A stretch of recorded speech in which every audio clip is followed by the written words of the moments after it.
Hello. Hello there, wrestling fans! Welcome to another episode of the internationally known Dudes at Ringside Podcast. I am Joe Panther III, and man, oh man, oh man, I am so honored to have an awesome young lady on the podcast. Let's give a warm and big howdy welcome to my guest today, Cheyenne. Welcome to Dudes at Ringside, Cheyenne. Welcome, welcome, welcome. Thank you for having me. Awesome. So, if my American fans are not familiar with you, and why would they not be, introduce yourself. So my name's Shyanna, and I'm a wrestler from South Wales, which is in the United Kingdom. I've been wrestling on shows since 2023, but I've been wrestling training since 2019. So I've been around the business since I was 15. So nearly 8 years now, I want to say. Wow, that's amazing. So, what does it feel like to have been around the business since you were as you guys would say, a wee lad? You were a young girl around the bit. You were around it with with your dad and everything, being around the business, being so young. What did it feel like first time walking into the train facility when you were so young? It was actually kind of scary. I'm not gonna lie. There was like only two girls. Everybody else was like the rest of them were men. Oh Um, wow. so that was a bit daunting, especially only being like 15, and I was like fresh out of finishing school when I started wrestling training. So that was a bit. That aspect of it was like terrifying to me, and it took a little while to sort of get around things and get used to things and bumping, and yeah, it was very hard. It was hard work. It was hard work. Yeah. So do you remember some of the first training days for you? Like what was it like schedule wise, because you were 15. So you must have had school and like classes, and then you had to like put that in the middle of wrestling and then school. How was your dad about you with the training? So I started training initially because my dad wanted me to do something extracurricular. I became one of those teenagers that like was super introverted and stayed home in their spare time rather than going outside. So my dad was like, "Oh no, I think you should try and do this. It'll be good for fitness and stuff like that." So I started doing it just after I finished my exams. So it was like summertime, and we would train. I think it was about twice a week, 2 hours on a Thursday night, and then 4 hours on a Sunday afternoon. Um, and then as I was going into college, I was doing a catering course in college. It became like very, very difficult. I had to take a little bit of a break from wrestling because I, being stood up in college all day cooking, because we would have to actually cook for an actual restaurant once a week, Oh and then wow. doing wrestling training became like really hard on my feet. Oh, And I was in a lot of pain. But after I finished college, then I jumped up to 3 sessions a week, which was a Tuesday, a Thursday, and a Sunday. And I did that for about 2 years, I want to say. And now I do 2 sessions a week, wow. one depending if I'm wrestling during the week. So do you remember your first match and who did you wrestle? Yeah, I do remember my first match. My first match was a triple threat against two girls, one called Brody Adler, who I I know believe lives Brody. in Scotland at the moment, and another girl called Lunatrix. Oh, another former Dudes at Ringside guest. Wow, two dudes are now technically now three people that are on the podcast in the same match. Yay. Yeah, yeah. I wrestled those. It was a triple threat. I lost, I think, from what I remember. I remember hitting my head somewhere Oh, as well. Um, I didn't jump enough for a certain thing, and I knocked my head a little bit. But I still came back and carried on wrestling. So awesome. So, where does this Cheyenne cowgirl? I think we spoke about it before on the Instaphone, but where does it come from? I know a lot of people have ideas of where their character and their gimmick. I hate calling it character. I'm more character because did a lot of plays in high school. I like calling it a character more than a gimmick. It's like it's part of you. You know what I Yeah. mean? That where does it come from? Is this something that your dad pointed out for you, or is this something that you saw somewhere that you're like, I'm going to be a cowgirl? Like, where did that come from? Um, I think after I did a documentary for a big TV company in the UK called the BBC, and they asked me the same question, and after I did a little bit of thinking about it, I think it actually came from I when I was younger, I was obsessed with Hannah Montana. Mm. I think it started there. Like that was like where the idea of country and western came in for me. And then when I was trying to think of ideas of a character. So I started rewatching Glow on Netflix. I love Glow. And I was like, oh, I want to do something that's like really out there and like really cool, and like people would look at it and be like, oh, that's really interesting. And I sat there, I was like, what's something I really love? And I was like, I really love line dancing and country music and cowboy hats and chaps and cowboy boots. So I was like, oh, maybe I could do something with that. Found a song, and then eventually through time the gimmick developed. My dad designed my wrestling gear, so I have custom singlet, shorts, and chaps for my entrance. Mm, And yeah, I'm building on top of that now, trying to like make it better as time goes along. that's awesome. Do you remember the first gear you wore in your first match, or was it something that built like origin style, like Batman used to have this kind of outfit and then he went from this kind of outfit? Like, what did you wear in your first match? I wore a red, like gymnastics leotards. Oh, I I know. Oh wore my, I wore a red gymnastics leotard, like a long sleeve gymnastics leotard, which actually has kind of passed on through to my recent gear, because the whole like singlet, apart from the sleeves, is like shiny red, like elastic, mm, and then the sleeves are white. So it kind of has like gone, there's like development there. You can see where it's come from. So yeah. yeah. So when it comes to move sets, everybody has their own kind, and so where would you say you are on that spinny wheel of the wrestling like move sets? What are you? What would you consider yourself? I like to stay on the ground, so I would say more what we would call technical wrestling. Okay. I like to grapple and throw other people around. Yeah. That sounds like fun. It feels like the safer option. Yeah, you don't want to end up like Sid Vicious in that match in WCW and catch your leg trying to do a flying drop kick, and if you know, you know that move that will stay on in infamy. That now people, the tall guys are like, no, I'm gonna stay on the ground. I'm not gonna break my leg. You know. Yeah. Um, when it comes to traveling, because I know you guys travel far ways to go to some shows. What is in? Do you travel and do you get a lunchbox and make a dunch, or put a breakfast in the box and put a breakfast, lunch, and dinner in the box, or do you just do a the put the breakfast in the box and wherever you go, you get the breakfast, the lunch and dinner? So when I travel, I tend to eat my breakfast before I leave my house, and I try to make that kind of like a big meal, because closer to matches, I don't eat much, Mm. just in case I, there's incidents where people have eaten before matches and thrown up, Oh yeah, and I don't want to experience that. So I pack a lunch and some snacks, and that'll be like a sandwich, or if I've made chicken the day before, it'd be like chicken and rice and things like that. Um, and then like dinner, which would be like the last meal of the day, I try to like go somewhere for that.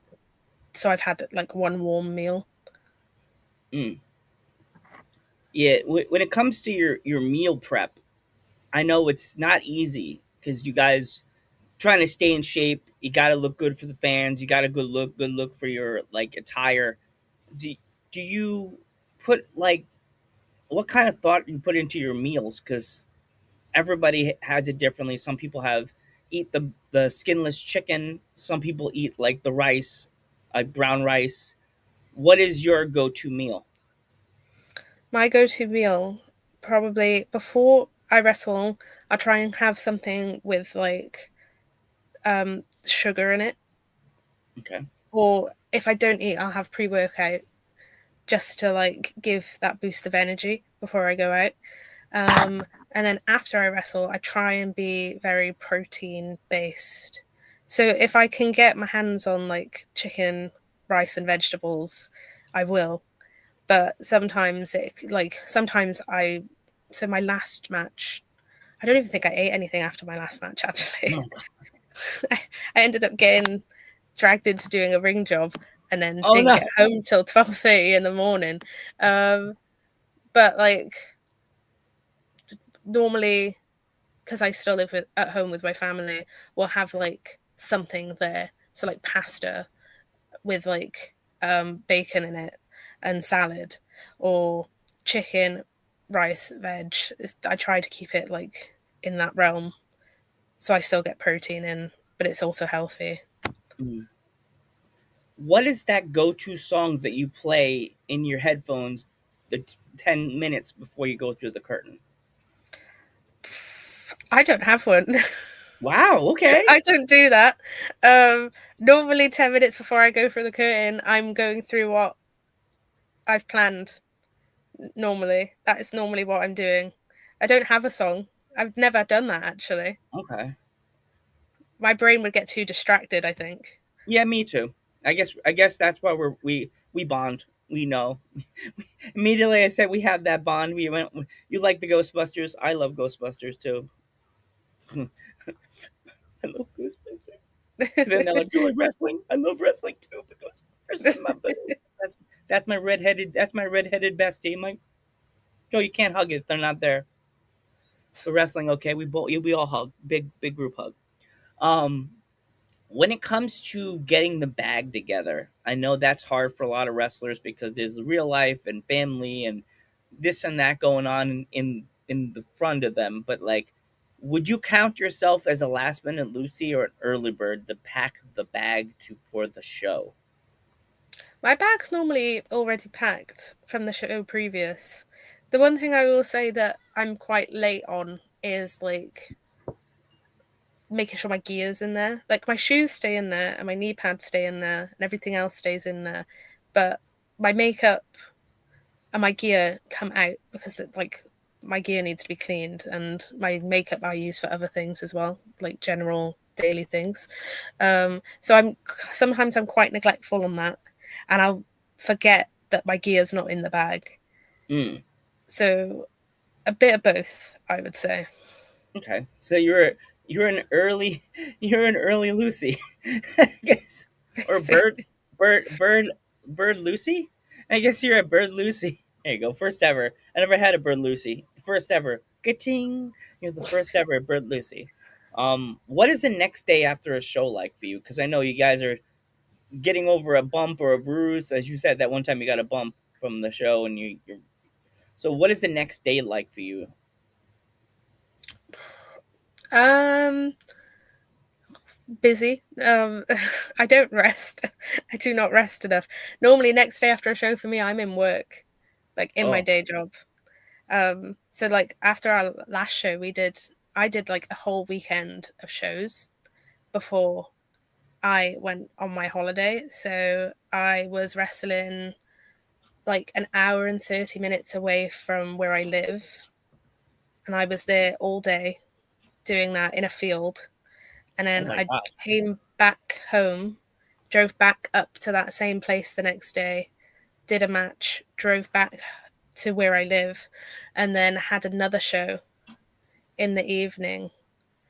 And then we took the ring down took it back to where it needed to be stored.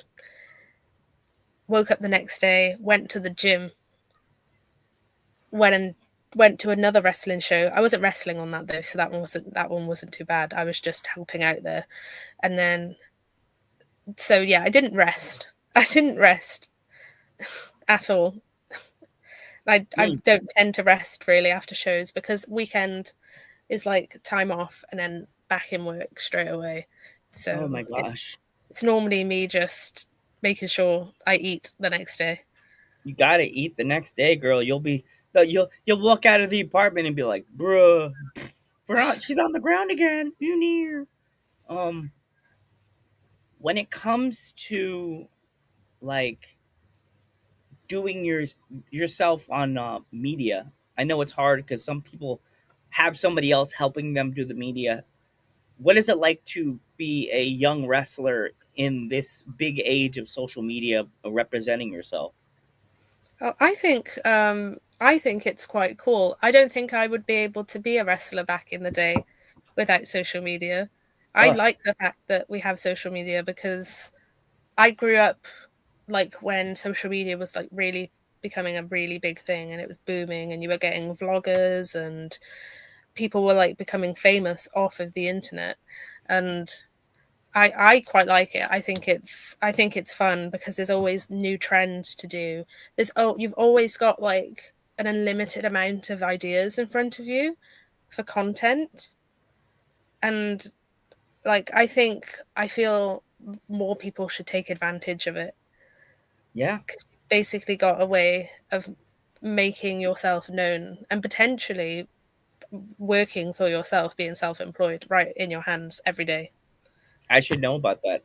I felt the boom of the 2016 YouTube when I started my other show, Wrestle Talk US cough cough, and then I did my Ghost Head Talk show, and that channel got Thanos because of something else. But I brought the channel back, and I really wish I didn't do that because I definitely would have had a bump and a lot more viewers from that channel to here. But it's weird because when it comes to doing this podcast, it's been around 5 years, and like dealing with people and wrestlers and schedules and time zones. Sometimes, as I told you on the Instaphone, it's difficult to message wrestlers because you don't want to be that guy and get them to be like, "Yo, bro, I was sleeping," Yeah. or "I'm with my family, I can't talk right now. We'll talk later," and then never get back to you, and you're like, we're trying to plan a podcast. We need to talk." But you have merch if you want to. What kind of stuff? If anybody wants to pick up any merch of yours, where can they find it? On a website called Exposure Wrestling, which if people follow my Instagram, I can link that there.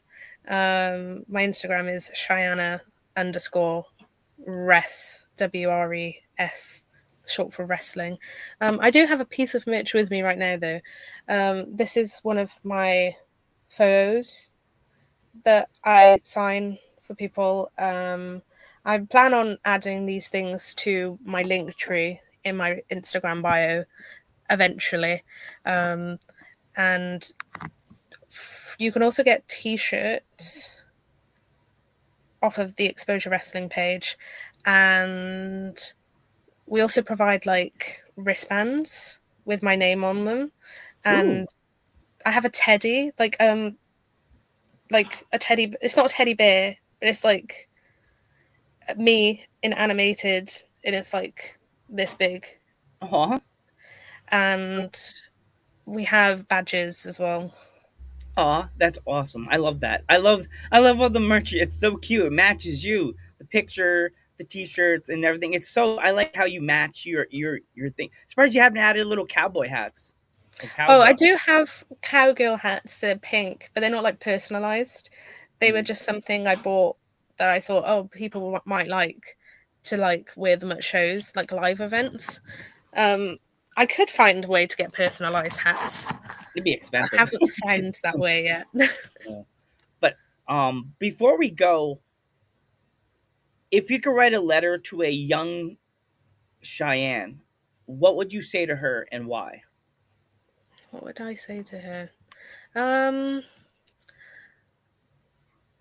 Probably don't listen to everything everyone tells you, because only a select few people have your best interest at heart, and you'll achieve more than you think than you ever thought you would. Awesome. I love that. I love that, Cheyenne. Um, Again, if my fans want to follow you on social media, how can they find you? I'm Shyanna underscore Res, WRES, short for wrestling, on TikTok, Instagram, X. It's not Twitter anymore, is it? X. I still call it X. I still call it Twitter. And I think it's just Shyanna on Facebook. Like Shyanna, just the name. And if you want to follow us, the Dudes at Ringside Podcast, on Facebook, you can find us under the Real Dudes at Ringside. Long story. Real Dudes at Ringside. You can find us on Instagram. Give us a follow if you haven't already. If you're watching this episode later, it's all good. We don't judge. Me and Cheyenne don't judge. We don't judge. Busy lives. Um, Thank you so much, Cheyenne. I am Thank Joe Pants you. III. I'm Shyanna. And y'all, we will catch you in the next one. Howdy. And good night, everybody. Bye.